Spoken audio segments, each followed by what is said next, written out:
and welcome to a brand new episode of the Cricket Surgery. My name is Vasant Iyer, and I'm again joined by Dr. Aditya Joshipura. We return after a bit of a hiatus as we had paused briefly with the ongoing coronavirus pandemic. We hope that your family is safe and you're all staying home and taking all the precautions. With the IPL now suspended, we feel like it's the right time to restart this again. And today we look at another legend of the game, a towering and menacing fast bowler who some credit as among the finest pioneers of the reverse swing, an enigma who, along with his opening partner, roused people of all faith across the world with his charisma, delivery stride, combined with jaw-shattering pace. Yes, we're talking about Waqar Younis today, one of our favorites, and we're going to start by getting some numbers out of the way before we get into his style and the panache segment. Adi, how are you doing? Are you excited about Waqar? Oh, absolutely. This again brings back a lot of childhood memories. Painful at that time, but maybe we were too naive to realize what we were actually witnessing. So excited, and one of the favorite cricketers across the globe, I guess, for everyone concerned. Definitely. So the one thing that I am going to do is I'm going to share my screen because we have some numbers that we wanted to show you uh, because this is something that we always do. And before we really get into like the fan aspect of it, we do want to talk about some of the numbers. So again, we start off with the highest wicket takers of all time because since we are considering greatest fast bowlers, the filter that we used was these are all right arm bowlers and they are pace bowlers. So we've excluded all spinners. And as you can see, it starts with the great Jimmy Anderson, Glenn McGrath, and you'll be wondering where is Waqar Younis in all of this, and he's right here. You might think that he's at 10th or 12th, but if you check out some of the names above him, you'll see that it's not a bad list to even be at the end of. Any thoughts here, Adi? Before I also have like the strike rate and average to cover. So I think that is the key. You see the number of test matches each of them has played, especially the ones above him. That really is a testimony to the fact that Waqar wasn't always around, but when he was around, he did make a huge impact on the game. And that, I think, in the discussion about the strike rates and the averages, we'll see. Now, Definitely. even now here, if you see that the number of wickets that is taken, 373 at the average of 23.5, that's absolutely wonderful. And for someone who spent all of his life bowling in the flat wickets of Pakistan, that average is sensational. Mhm. And I'm pretty sure it's going to grow more sensational as we go on. Especially given that he also had to vie for wickets with another person who also wanted a lot of wickets. It was a tough position to be in. So let's look at some of the average numbers over here. So we've again excluded, these are all right arm bowlers, these are pace bowlers. Wickets are over 250. We've only considered those bowlers with at least 250 test wickets. And as you can see over here again, he very very good average over here for Waqar Younis. He averages in the mid 23s, which is again absolutely phenomenal. It is world class, especially given the number of wickets that he's taken. Everybody above him, there's not too much to separate these guys out here. It's just like a run, a couple of runs, but that's the margin that these guys dealt with. A phenomenal fast bowlers, and Waqar Younis is obviously a part of this pack as well. He's definitely. So these stats tell us that he's a part of an extremely elite group. And anybody worth his salt would tell you that, whenever a discussion on pure fast bowlers comes up, Waqar Younis is going to be one of the names who will always be discussed. Yeah, and the poison is something that we always talk about, which is the venom that is so important for fast bowlers, and that is something that we've seen again and again in Dale Steyn. We've seen it in Waqar Younis, Brett Lee, Shoaib Akhtar. These people and poisonous bowlers, and it reflects in their strike rates as well. As you can see over here, Dale Steyn, probably one of the greatest fast bowler of all time, right up there, and one of the craziest stats that we saw the other day was in matches that South Africa had won. Steyn has over 300 wickets in less than 50 tests, and he averages 16 in games that South Africa have won. And equally, Waqar Younis has also done the same. He's number 2 in the list of strike rates ever for all right-arm bowlers who are pace bowlers. And this now truly tells you how effective Waqar Younis was in getting those wickets. Absolutely. This was classic Waqar Younis. Now you can see that, he would go through spells where he would be ineffective, he would look listless, lusterless, and then he would suddenly come up and do incalculable damage to the opposition team. And that is what Waqar Younis was. You see that strike rate of 43.4 for 370 test wickets is absolutely out of this world. You see the names that are below him. Now, guys like Malcolm Marshall, Alan Donald, even Michael Holding, Glenn McGrath, Brett Lee. You see the names that he's way above. Like someone like Curtly Ambrose, the great Curtly Ambrose, his strike rate was 54.5. You see? So in that sense, it's absolutely unbelievable that he struck so rapidly and so much faster in comparison to even guys like Glenn McGrath, who took almost 10 more balls to strike for every wicket compared to Waqar Younis. It could be said And, though. and this is just tests we are talking about. The This is strike rate in ODIs is again out of this world. It's 30. The strike rate in ODIs is 30. That's literally 2 wickets every match is played. So there's no doubt about the fact that he's one of the all-time greats, especially when the discussion is about the strike rates. There is, I think, he's peerless, except for Dale Steyn. But I mean, Dale Steyn is Dale Steyn. So No, I mean, I just imagine a time where like Dale Steyn and Waqar Younis could be bowling in tandem together, and the kind of, I don't think batsmen would have had toes left by the end of that game. well, don't be too hypothetical about that scenario. Batsmen had their hands full in any case when Waqar was bowling because, We had, as you said, there was somebody who we shall not name at the other end was still wreaking havoc. So we're trying really hard to not mention his bowling partner over here because this is dedicatedly a Waqar special, and we will be talking about. But I think it's important to note that these Waqar numbers, as in spite of him bowling with someone like Wasim. Yeah. So that's so important, right? Because you see, Glenn McGrath was cut above the rest, and his colleagues, except for Shane Warne, could go up to only 300 wickets, 260 wickets, in spite of them being wonderful bowlers too, because there would be hardly any wickets left. So this is one unique thing where Waqar almost matched Wasim. Someone like Wasim, wicket for wicket, for a long while in his career. So that puts even greater context to the situation. I think the more interesting thing is, all of these things. The longevity is another factor.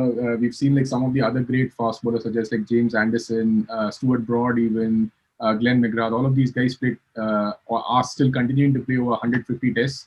Whereas Dale Steyn and Waqar Younis, Michael Holding, all of these guys played far fewer tests, but they destroyed many stumps in that short period of time. Anyway, the reason why we showed you these numbers were because it's important when we're discussing great fast bowlers, great bowlers, great batsmen. It's important to talk about numbers. But as fans, Waqar was way more than just numbers. It is undeniable that he was a great of the game. But what is it about Waqar Younis that we've decided to talk about him in this special, in this specific episode? One of the things that comes to me especially is his run-up. Like Pakistani bowlers have always known to have great run-ups. And the fact that Waqar Younis could be the second, could take the second over after having already watched the first over from his partner, I don't think any other joy compared to watching the both of these guys bowling together. Absolutely, the joy of Waqar just teaming in full pelt. Everybody has seen that. With the chains dangling around, full paced run up, and the round arm action. The ball, you almost know the ball was destined to the stumps. So that was something that was terrifying as well as enjoyable, thrilling to watch at the same time. Every single ball that Waqar bowled was probably an event, for sure. And he was also known as one of the earliest proponents of the reverse swing. I think the Burewala Express, the Burewala bombshell, as he was known as. So, yeah. And I think a lot of people might know this, but some might not. And I think you also mentioned an important one. We're only discussing mostly Test cricket over here, but Waqar Younis was also a phenomenal ODI player. But in terms of Test cricket, he did debut along with another very famous person. Everybody remembers that, but they didn't. I'm not sure if they realized that Waqar Younis. I think the world of cricket is indebted to 15th of November 1989 because that's been a source of joy to so many people around the world. And the little piece of trivia, the another gentleman or another baby boy, as you would say, who debuted alongside him, lost his stumps to Waqar. Are you talking about any famous batsman? Like, do I know this batsman?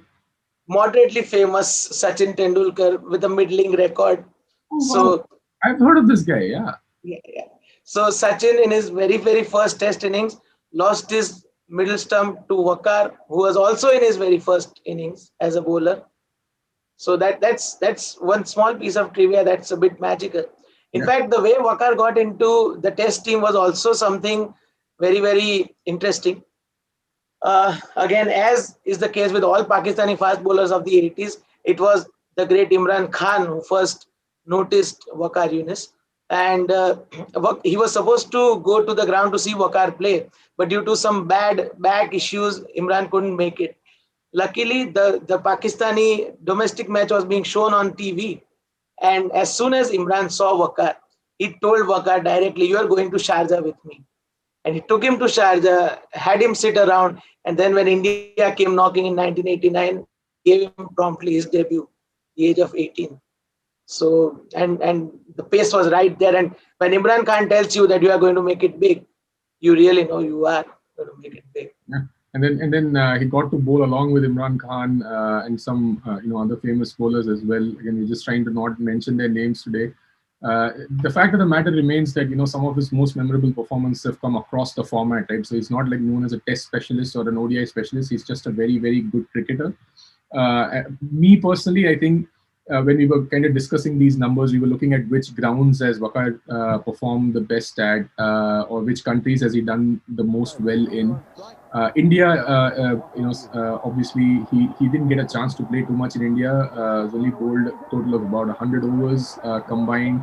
But the rest of the country, like in New Zealand, he's done exceptionally well. Like his most fascinating performance was the 13-4 that he got in 1990. Absolutely incredible game back then.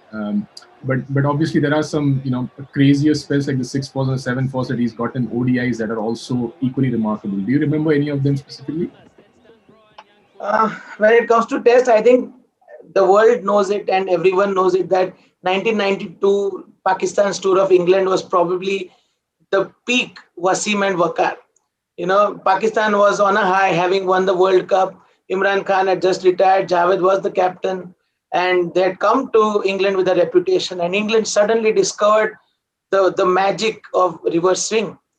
There are so many instances. I can recall at least 5 instances across the 5 Test series where England was strolling around at 180 for 3, 170 for 2, 270 for 1 at this stage, and then within 20 minutes mayhem would strike and it would be all over. They would lose 8 or 9 wickets for next to nothing.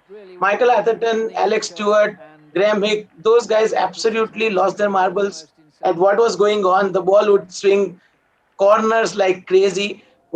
There's one such instance in the Headingley Test where England were 270 for 1, leading by 70 odd already and going towards a comfortable lead. Suddenly, Waqar, who had none for almost 100, came along, struck like lightning, and in 20 balls just demolished England.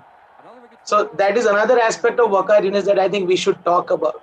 The fact that he could, in a matter of a single spell, demolish the opposition, something that we have seen far too often with Stuart Broad.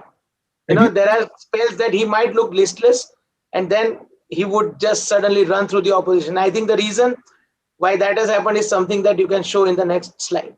Yeah, definitely. I think like more recently, I think the one thing that has come up again and again about Waqar Yunus is his ability to pitch fast and full, to go fast and full. The prodigious late in swing that he could get, which was, it was designed to smash into the base of leg stump, but before that it would break the batsman's toes. That's how it was designed to work.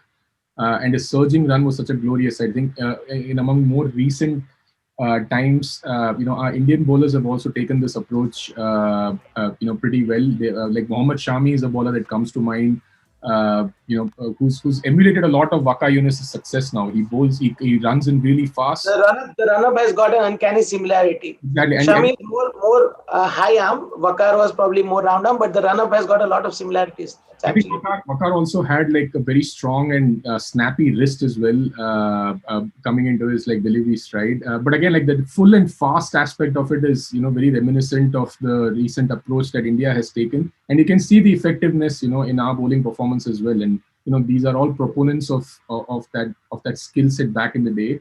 But again, like that sort of, like I remember Shoaib Akhtar mentioning this, right? Like fast bowling of that kind takes an enormous a toll on your body, and it did on Waka's body as well. It was an incredible strain on his body. And again, like back injuries cut short his prime. His determination was always there, and it was also one of the reasons why he couldn't, go on to play more than 87 tests as greatly as he did in that time. But that was the passion. That's the Pakistani passion of fast bowling. They go all in. There is no other way of bowling for them. Absolutely, absolutely. And if you put up the chart of batsmen getting bowled or LBW, I think that is something that we'll be able to tell. If you take out Murli and Vaughan from this, you see the percentage of bowls there. And there's one name that stands out apart from Frederick Truman, of course, bowling for England for a long time, but the name of Waqar Younis, 27.35% of bowls. The percentage of LBWs and Now, when you add this, it becomes almost unplayably lethal, right? So that's 29.49 plus 27.35. That's almost 57% of his wickets in tests were either bowled or LBW. Yeah. Wasim has 52% of his wickets bowled or LB, and Waqar has 57. So just imagine the plight of the batsman there. These were two 90 plus miles bowlers, perfectly capable of bouncing you out, yet they would insist on breaking your toes. It's a pie chart of all the dismissals that Waqar Younis has taken in his career, and as you can see, the biggest percentage of this entire chart is blue plus yellow is what we are talking about, right? Blue plus yellow. Yeah, the blue and the yellow one is the one. Those are the primary modes of annihilation. That's the destructive mode of bowling. The other thing is he's also a first-class behemoth, and Waqar Younis was also obviously a very well-known name in the county circuit. He has over 700 first-class wickets to his name. Actually, he has more than 900 first-class wickets to his name. Yes, he has got 900 first-class, and in the summer of 1991, he was with Surrey in the summer of 1991, and he took 113 wickets in 580 odd overs. It's just crazy. He actually managed to come back in 96, 97, and he won the county championship title with, guess which team? No idea. Glamorgan. He won the county titleship with Glamorgan. Imagine today a county like Glamorgan with all these, the big counties rounding up the Yorkshires and the Surreys and all. He won it at Glamorgan. It wouldn't be possible right now unless you had Waqar Younis playing for you. Exactly. So I think it would not have been possible then too if it were not for Waqar Younis. Yeah. So not just a test bowler. He's top 3 wicket takers in ODIs right now too. He's just behind Wasim and Murli. Yeah, he's the third highest wicket taker in ODIs right now, and obviously 416 in just 260 odd matches. Again, 23 average. Again, a lot of bowls, a lot of LBWs. Even in the shorter format of the game, he never got to play. I think he was more lethal in the shorter format when the death overs unfolded. I think you might be able to. The instances that comes to mind is the 7-4 that he took against England. I remember the photo that I saw. At that time. Of him just kind of running through the English lineup. And obviously this game was marred towards the end by the crowd running and all of those things. But Pakistan had almost won the game. It forced Alex Stewart to concede the game. But there was more reason than one for him to have conceded the game. I think England had pretty much given up the game when Waqar Younis had taken 7 wickets. It was one of the most exhilarating performances on a cricket field. But it was again marred due to a serious incident at that time. But he started dominating early on in the innings, and he came in and he just, within 10 overs, he'd only given 36 runs and he'd taken all of these wickets. It was bowling of the highest pedigree. I think I also remember a game against South Africa, I think back in mid-90s, probably, when South Africa were chasing around 210, if my memory serves me correct. And they were just cruising along, needing some 40, 45 runs with some 8 wickets in hand or something like that in the last 10 overs. And guess what? Waqar struck. Boom, boom, boom. And it was all over. South Africa lost that match. Yep. They lost 8 wickets for 33 runs and 5 of them were taken by Waqar. Pakistan won the game by 10 runs towards the end. And guess who was man of the match? There's also one instance of him snatching a tie out of nowhere against New Zealand back in the mid-90s. Again, New Zealand was at the receiving end, poor thing. So New Zealand needed some 3 runs or something of that sort and had 3 wickets. I don't exactly remember. But again, he snatched a tie for them, getting all those wickets and not conceding anything in the last over. I think So Curtly Ambrose had this famous white wristband. Waqar Younis also had a white wristband, which is very very famous. And that's seen in both our pictures, right? exactly, it's there in both our pictures. Again, towards the end, obviously, after his injuries and all, Waqar Younis, I think now he's more or less moved to Australia along with his family. In 2010, he was appointed the coach of the Pakistani national team, which was again like Pakistan is a team where you have to expect a major incident every couple of years. So there was a spot fixing scandal in 2010, a major one, but Pakistan did make it to the semi-finals of the World Cup in 2011 under Waqar Younis. But overall, it's been a mixed bag in terms of coaching because you can bowl really fast, you can bowl menacingly fast, but maybe it's not as easy to teach somebody to bowl as well. Absolutely, absolutely. It's just impossible to coach that kind of a team for longer periods. So I think he's still having some stints with the Pakistan team, He does. and I yeah, think but like Mahin Shah Afridi has mentioned that his development he owes it to Waqar Younis a little bit. Naseem Shah could have again I mean that's a totally different conversation. But like there's some talent in the Pakistani team that really owes it to Waqar Younis and his style of coaching, whereas others feel that he could have gone more far and beyond what he has done for Pakistan in terms of coaching. But as a player, his legacy and his standing remain absolutely unmatched and peerless in terms of Pakistani bowling rates. absolutely, absolutely, I have to agree with that. And it's just about the memories. You just revise some. You think of Curtly Ambrose, you think of those high bouncers and the ones that were bowled on the hard length where he would be celebrating with his arms up. With Waqar, it was always the stumps being shattered, always and always the stumps being shattered. The batsmen losing their shoes, their toes, their will, all of that, and that's what Waqar was, to be honest. And I think it's a great memory for all of us to have of Waqar rather than whatever he does later on in his life. So I think that will always be the evolving memory of anybody who has watched cricket in the 90s. Waqar, steaming in, eyes half shut, the chains dangling around, is constantly chewing something and then delivering those absolute guns, barrels. Yeah, yeah, absolutely. So that's Waqar Younis for me. In terms of results and stats, he was phenomenally good, but he was definitely among the top 10 best right arm fast bowlers of all time. But purely in terms of speed, charisma, and the ability to rouse spectators of all faiths and across the border, both India and Pakistan, there are lovers of Wasim Akram and Waqar Younis everywhere, and that is something that we'll always remember him by. And I hope you enjoyed this analysis and discussion that we've brought to you today of Waqar Younis. Please leave your comments and tell us how we can improve and get better at this. We will be doing more of these episodes now, hopefully now that we have some more time. And yeah, there's The no... situation has improved with COVID. Yeah, we're looking to improve. We're looking to do better. So please leave your comments and don't forget to subscribe. We'll see you very soon.